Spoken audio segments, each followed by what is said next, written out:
எங்க தண்ணி வருதோ இல்ல அங்க தண்ணி வரணும். காவிரி சொன்னேன்.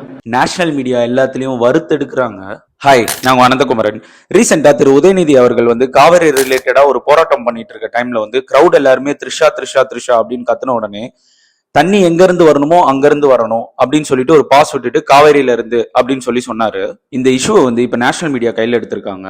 என்டிடிவில என்ன சொல்லியிருக்காங்கன்னா, dirty joke made on CM Vijay and Trisha அப்படின்னு சொல்லி போட்டிருக்காங்க. அதுல அவர் எக்ஸ்பிளைனும் பண்ணியிருக்காரு திரு உதயநிதி அவர் வந்து என்ன சொன்னாருன்னு சொல்லி.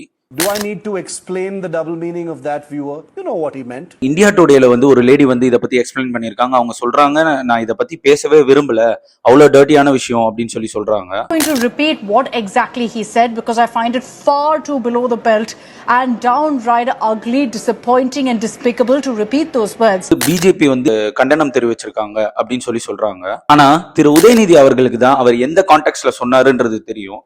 சோ இதுக்கு எல்லாத்துக்கும் முற்றுப்புள்ளி வைக்கணும்னா திரு உதயநிதி அவர்கள் வந்து எக்ஸ்பிளைன் பண்ணணும் ஏன் இந்த விஷயத்த சொன்னாருன்னு சொல்லி. சொன்னா இந்த விஷயம் வந்து அடங்கிரும். நீங்க சொல்லுங்க, திரு உதயநிதி அவர் வந்து எதுவும் டபுள் மீனிங் ஜோக் சொன்னாரா இல்ல வேற ஏதாவது சொல்ல அவர் ட்ரை பண்ணாரான்னு சொல்லிட்டு கமெண்ட்ஸ்ல வந்து சொல்லுங்க. இந்த வீடியோ இன்ஃபர்மேட்டிவா இருந்தா மட்டும் என்ன ஃபாலோ பண்ணிக்கோங்க. அப்படியே லைக் பண்ணுங்க, ஷேர் பண்ணுங்க, கமெண்ட் பண்ணுங்க, ரீபோஸ்ட் பண்ணுங்க, முடிஞ்சா ஸ்டோரியா போடுங்க. உங்களை அடுத்த வீடியோல பாக்குறேன். பை.